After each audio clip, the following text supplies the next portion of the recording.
नमस्कार। Janaki FM 106 megahertz तक जानकी समाचार में अपने के स्वागत है। अनिल सुनल समाचार। एकनुक मुख्य समाचार।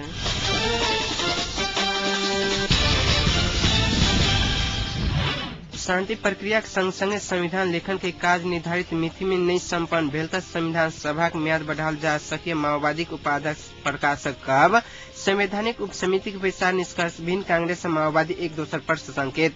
संसद के राज्य व्यवस्था समिति द्वारा 1 महीना भीतर रिक्त संवैधानिक निकाय में पदाधिकारी नियुक्ति करबाए लेल सरकार के निर्देशन। 2067 साल के एसएलसी परीक्षा के पहिल दिनक परीक्षा सम्पन्न। तुलनात्मक रूप में धुंसा में परीक्षा शांतिपूर्ण यदुकोह में पुलिस आ अभिभावक बीच सामान्य झड़प। लीबिया में गठबंधन सेनाक आक्रमण में आम नागरिक की मृत्यु नहीं भेल छै एक अमेरिकी अधिकारी के दावा। आ विश्व कप क्रिकेटक दोसर क्वार्टर फाइनल अंतर्गत अखन भारत आ ऑस्ट्रेलिया बीचक खेल भ रहल।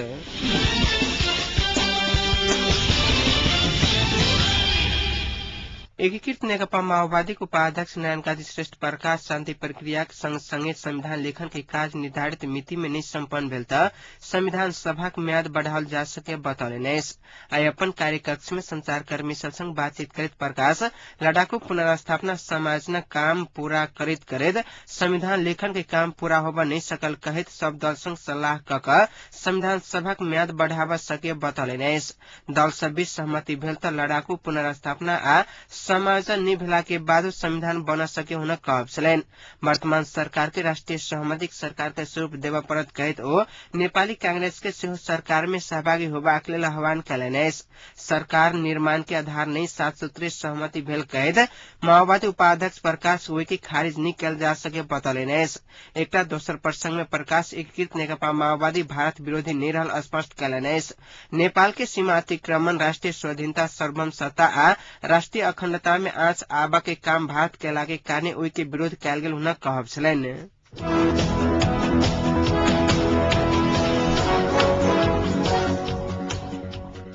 अखिल नेपाल जन सांस्कृतिक महासंघक महासचिव माइला लामा माओ पार्टी माओवादी पार्टी भीतर ठेका प्रणाली आ कमीशन के खेल भ रहल आरोप लगौलनि। रोलपाक लिवांग में आयोजित पत्रकार सम्मेलन में महासचिव लामा ठेका प्रणाली आ घूसखोरी में लागल नेता तथा कार्यकर्ता के कार्रवाई करक लेल पार्टी केंद्रीय कार्यालय में अनुरोध करब बतौलनि। उस समय में ओकरा सबके पहचान कर नहीं सकल त माओवादी की अवस्था सेहो अन्य दल जेका भ जायत ओ चेतावनी देलनि।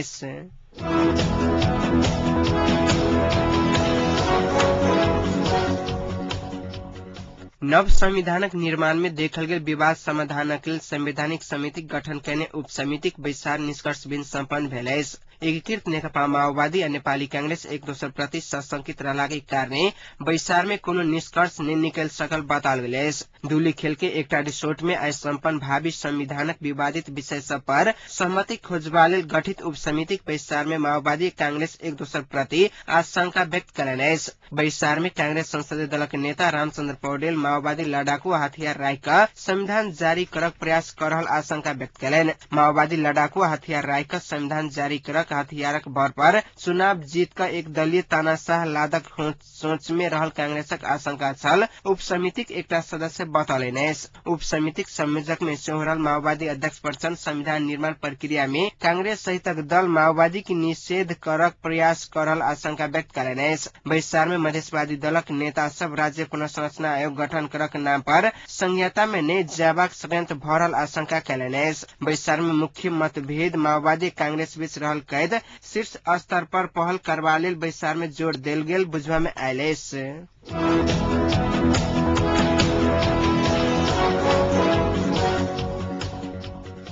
संसद के राज्य व्यवस्था समिति 1 महीना भीतर रिक्त संवैधानिक निकाय समय पदाधिकारी नियुक्त करबा लेल सरकार के निर्देशन देलक। प्रधानमंत्री झलनाथ खनाल संघक विमर्श के बाद समिति संवैधानिक निकाय समय पदाधिकारी नियुक्त करबा लेल सरकार के निर्देशन देलक। 2062 साल से अख्तियार दुरुपयोग अनुसंधान आयोग सहित लोक सेवा आयोग निर्वाचन आयोग महालेखा परीक्षक सहित संवैधानिक निकाय में पदाधिकारी नियुक्त नहीं भ सकल। तत्कालीन प्रधानमंत्री माधव कुमार नेपाल सरकार द्वारा नियुक्त के लेल कयल गेल सिफारिश सर्वोच्च अदालत खारिज क देने रहे। बैसार में उपस्थित प्रधानमंत्री खनाल सहमति के आधार पर यथाशीघ्र संवैधानिक निकाय में पदाधिकारी नियुक्त करक प्रतिबद्धता व्यक्त कयलनि।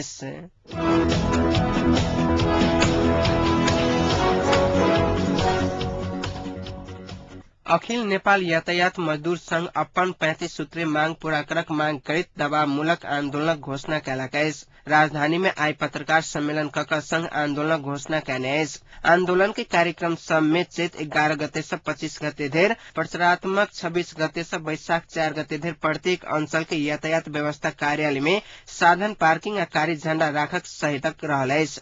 मजदूर संघक अध्यक्ष जगत बहादुर सिंह खड्डा पहिल चरणक आंदोलन से मांग पूरा नहीं भेल त सशक्त आंदोलन करक चेतावनी देलनैस।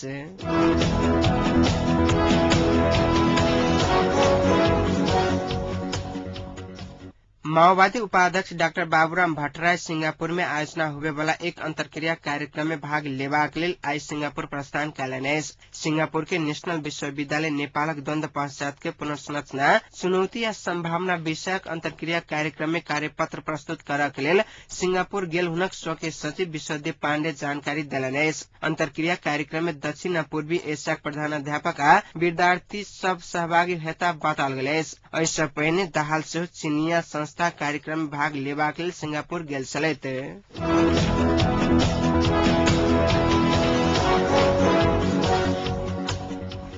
धनुषा जिलाक दूटा गाविस क्षय रोगक उच्च जोखिम में रहल जिला जनस्वास्थ्य कार्यालय धनुषा जनलकैस।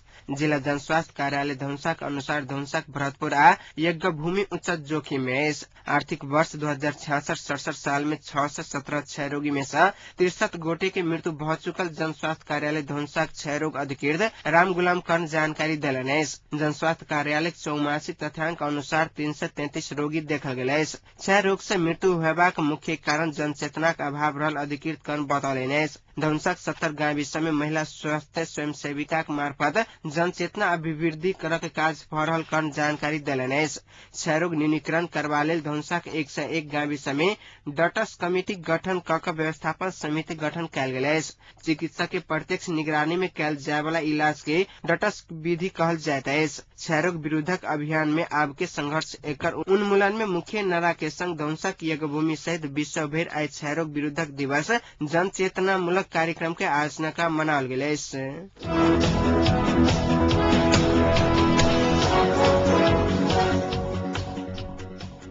विद्यार्थी सभक आयरन गेट के रूप में मानल जाय वाला एसएलसी परीक्षा देश भर आई अंग्रेजी विषय परीक्षा संपन्न भेल अछि। आई पहल दिन के परीक्षा धनुषा में तुलनात्मक रूप में शांतिपूर्ण तरीका से संपन्न भेल सुरक्षा अधिकारी सब जानकारी देलनि अछि। एम्हर धनुषाक यदुकोहा में परीक्षार्थी के सहयोग कर गेल अभिभावक आ पुलिस बीच सामान्य झड़प भेल अछि। जिला प्रहरी कार्यालय धनुषा के अनुसार झड़प नियंत्रण करबा लेल पुलिस 4 राउंड आसुर गैस प्रहार कयलक अछि। परीक्षा केंद्र भीतर परीक्षा के समय में जबरदस्ती प्रवेश करक प्रयास केला के बाद पुलिस आ अभिभावक बीच झड़प भेल पुलिस जनलक अछि। तहिना धनुषाक मुल्लाबाड़ी परीक्षा केंद्र से 2टा परीक्षार्थी के निष्कासन कयल गेल अछि। परीक्षार्थी बिहारी महतो आ सीता देवी महतो के परीक्षा से निष्कासन कयल गेल बुझबा में आयल अछि। दुनू गोटे के स्थान पर नकली परीक्षार्थी परीक्षा द रहला के कारणे महतो द्वय के निष्कासन कयल गेल बताओल गेल अछि। जांच के क्रम में दुनू नकली परीक्षार्थी भागे में सफल भ गेल पुलिस जनलक अछि। एहि बीच जनकपुरक सरस्वती माध्यमिक विद्यालय केंद्र में 4टा फर्जी परीक्षा निरीक्षक के नियंत्रण में लेल गेल जिला प्रहरी कार्यालय धनुषा जनलक अछि।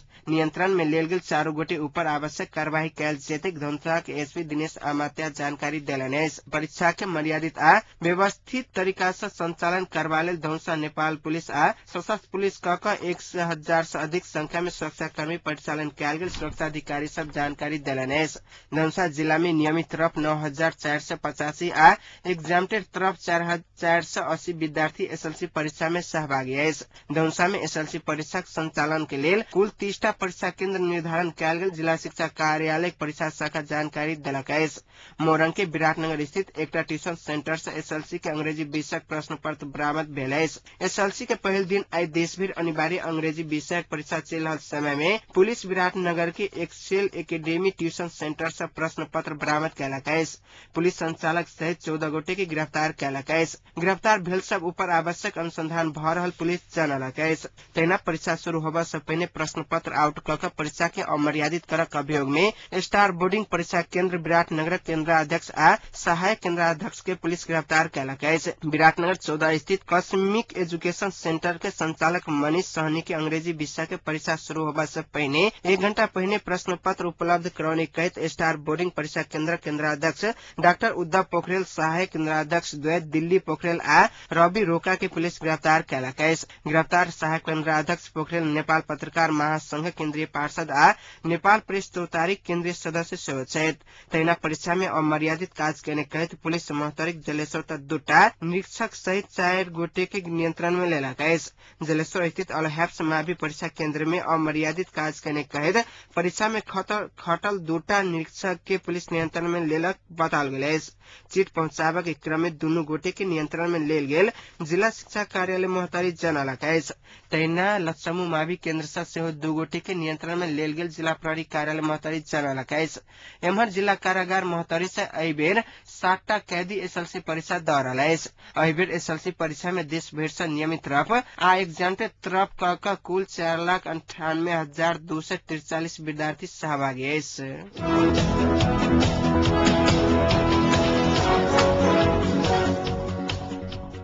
कांग्रेस सभापति सुशील कोइराला माओवादी सर्वसत्तावाद लायत जबरदस्ती तानाशाही संविधान लाभक प्रयास में रहल दावा कैलनि अछि। माओवादी एहि प्रयास के पूरा कराबा में एमाले एकटा खेमा सहयोग कर रहल आरोप लगौलनि अछि। विराटनगर में पत्रकार सब संग बातचीत करैत ओ कहलनि से वामपंथी गठबंधन कांग्रेस के कात क अपन हित के जबरदस्ती सर्वसत्तावाद लादक प्रयास कर रहल अछि। वर्तमान वामपंथी गठबंधन मधेसी जन अधिकार फोरम के सरकार में सहभागी करा क 2/3 बहुमत पहुंचा क तानाशाही संविधान लाभक रणनीति तैयार कर रहल उल्लेख करैत कांग्रेस ई रणनीति सफल नहीं होबा देते कोइराला बतौलनि। वामपंथी गठबंधन के पक्ष में कोनो हालत में कांग्रेस 2/3 बहुमत नहीं पहुंचाबा देते हुनकर कहब छलनि। माओवादी एमाले बीचक 7 सूत्रीय सहमति या माओवादी एमाले फोरम बीचक 4 सूत्रीय सहमति खारिज नहीं होबा देर कांग्रेस वर्तमान गठबंधन के कोनो प्रस्ताव पर वार्ता नहीं करत कोइराला बतौलनि।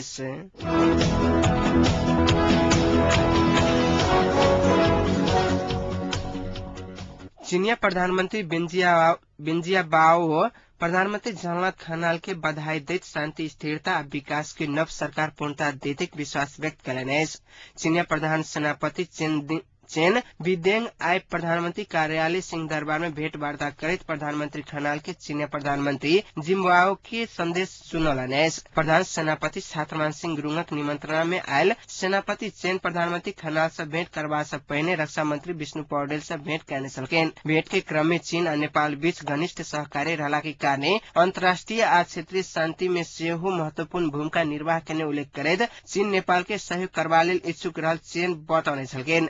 जवाब में प्रधानमंत्री खनाल नेपाल एक चीनक नीति अवलंबन करबा लेल प्रतिबद्ध रहल बतौने छलखिन। खनाल तिब्बत मात्र नहीं ताइवान से चीन के अभिन्न अंग रहल भेंट के क्रम में बतौने प्रधानमंत्री परराष्ट्र सलाहकार मिलन तुलाधर जानकारी देलनि अछि। काल्हि नेपाल आयल सेनापति चेन नेपाली सेना के लेल करीब 1.5 अरब रुपया सहयोगक समझौता पत्र में हस्ताक्षर कयलनि अछि।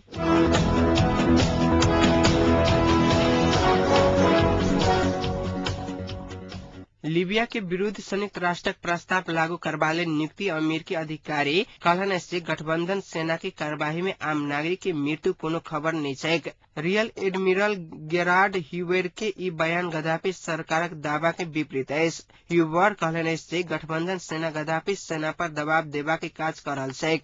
आम नागरिक के रक्षा करब गठबंधन सेना के एकटा मात्र लक्ष्य छैक हुनकर कहब छनि। एहिसँ पहिने ब्रिटेन के एयर वाइस मार्शल ग्रेग बेगवेल कहने छलथि जे गद्दाफी के वायुसेनाक अस्तित्व आब समाप्त भ चुकल अछि।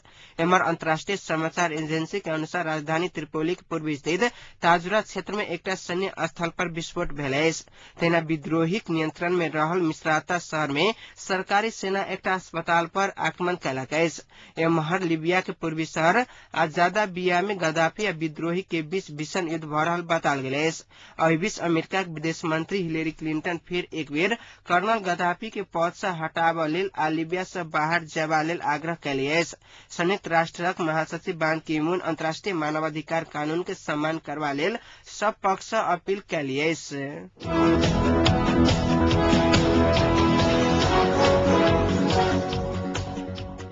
आप खेल समाचार। विश्व कप क्रिकेट 2011 के दोसर क्वार्टर फाइनल अंतर्गत अखन भारत आ ऑस्ट्रेलिया बीच खेल भ रहल अछि। गुजरातक मोटेरा स्थित सरदार पटेल स्टेडियम में चल रहल खेल में ऑस्ट्रेलिया टॉस जीतकर पहिने बैटिंग करैत 50 ओवर खेलित 6 विकेट के क्षति पर 260 रन बनौलक अछि।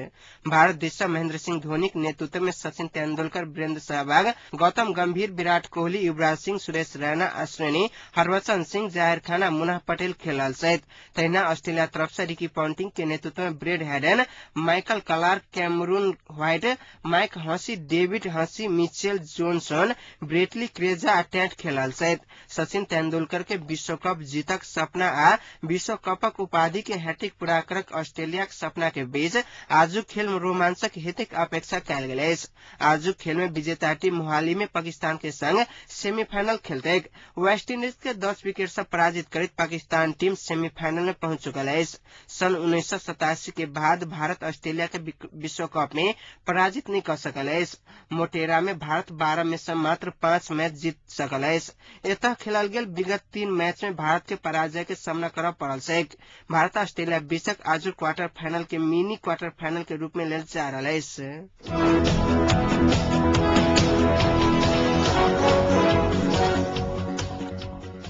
आप जनकपुरक तापक्रम। अखन जनकपुरक तापक्रम 30 डिग्री सेल्सियस रहल अछि।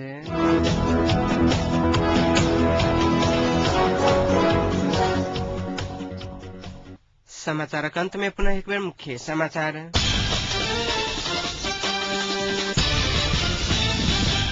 शांति प्रक्रिया के संग संग संविधान लेखन के काज निर्धारित मिति में नहीं संपन्न भेल त संविधान सभा के म्याद बढ़ाल जा सके। माओवादी उपाध्यक्ष प्रकाशक कहब। संवैधानिक उपसमिति के विचार निष्कर्ष भिन्न। कांग्रेस और माओवादी एक दूसरे पर संकेत। संसद के राज्य व्यवस्था समिति द्वारा 1 महीना भीतर रिक्त संवैधानिक निकाय में पदाधिकारी नियुक्त करवा लेल सरकार के निर्देशन।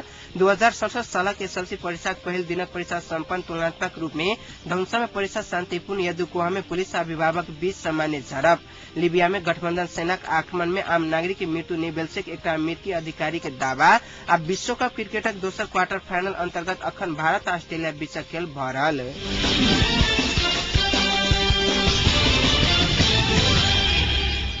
एखनुक जानकी समाचार एतै संपन्न होइते। पुनः समाचार लक उपस्थित है। नमस्कार।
मिथिलांचलक गर्व जानकी FM 106 मेगाहर्ट्ज